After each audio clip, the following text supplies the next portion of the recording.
સંઘ પ્રદેશ દમણ દીવ અને દાદરા નગર હવેલી માટે આજનો દિવસ ઐતિહાસિક બનવા જઈ રહ્યો છે। દેશના પ્રધાનમંત્રી આજે 2970 કરોડ રૂપિયાના ખર્ચે તૈયાર થયેલા 56 વિકાસ કાર્યોનું લોકાર્પણ અને ખાતમુહૂર્ત કરશે।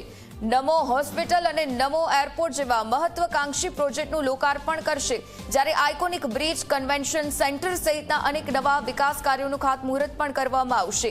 વડાપ્રધાન દમણના કોલેજ ગ્રાઉન્ડ ખાતે યોજાનારી વિશાળ જાહેર સભાને પણ સંબોધિત કરશે।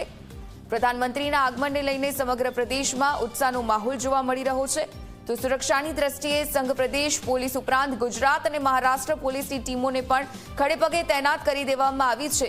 નોંધનીય છે કે વડાપ્રધાન સતત 8મી વખત સંઘ પ્રદેશની મુલાકાતે આવી રહ્યા છે અને અનેક વિકાસ કાર્યોની ભેટ પ્રદેશવાસીઓને આપશે।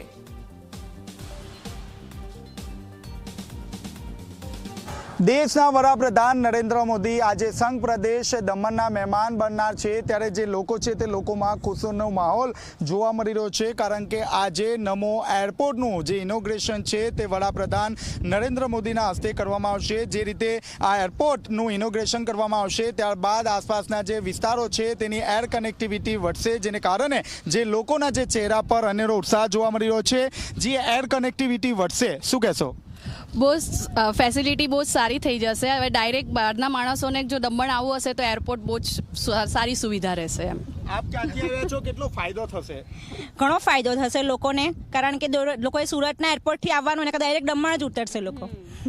આપની સાથે અન્ય પણ જોડાયા છે। આપ અહીં આવ્યા છો દમણ એરપોર્ટનું આજે ઇનોગ્રેશન છે, કેટલો ફાયદો? બહુ જ ફાયદો, અમારા માટે તો બહુ જ ફાયદો।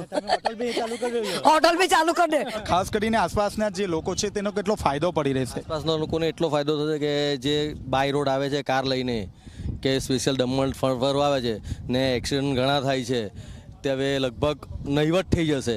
નહીવટ તો એક્સપ્રેસવે બન્યા પછી થઈ જ ગયા છે અને સુરત એરપોર્ટ, દમણ એરપોર્ટ ચાલુ થયું, નમો એરપોર્ટ, અને સુરતથી કનેક્ટિવિટીમાં ડાયરેક્ટ આવી શકશે લોકો। અને આજુબાજુના જે આજુબાજુના લોકો છે તે મહારાષ્ટ્રના આવે છે, અહીંયા બીજા બધા આવે તે લોકો પણ એ લોકો ગુજરાતથી આવે છે, તે બધા આવી શકશે સીધા ફ્લાઇટમાં, અને એનઆરઆઈ પણ અહીંયા આવે છે સીધા અહીંયા ઉતરી શકશે। જી, એરપોર્ટથી સીધા સુરતથી દમણ સુધી આવી જશે। જી, ખાસ કરીને એરપોર્ટ જે રીતે નવું બનશે, ઉદ્ઘાટન આજે છે, કેટલો ફાયદો સુરતીઓને? ઘણો ફાયદો છે, સુરતીઓને ઘણો ફાયદો છે, કારણ કે સુરતના માટે દમણ તો મામાનું ઘર જ છે। જોઈ રહ્યા છો અહીં જે લોકો છે તે લોકોના ચહેરા ઉપર અહીં ખુશી જોવા મળી રહી છે, કારણ કે દમણ જે છે તે પર્યટક તરીકે ઓળખાય છે અને આસપાસની જે સિટીના જે અન્ય જે સ્ટેટના જે લોકો છે તે અહીં હરવા ફરવા માટે આવતા હોય છે। ત્યારે આજે જે રીતે ડોમેસ્ટિક એરપોર્ટનું ઇનોગ્રેશન હાથ ધરવામાં આવશે ત્યારબાદ જે એર કનેક્ટિવિટી જે છે તે અહીં સૌથી વધુ જોવા મળશે। જે લોકો છે તે લોકો ઓછા સમયે દમણ સુધી પહોંચી શકશે। કેમેરામેન વિજય બેસાણ સાથે ચેતન પટેલ, ઝી મીડિયા, દમણ।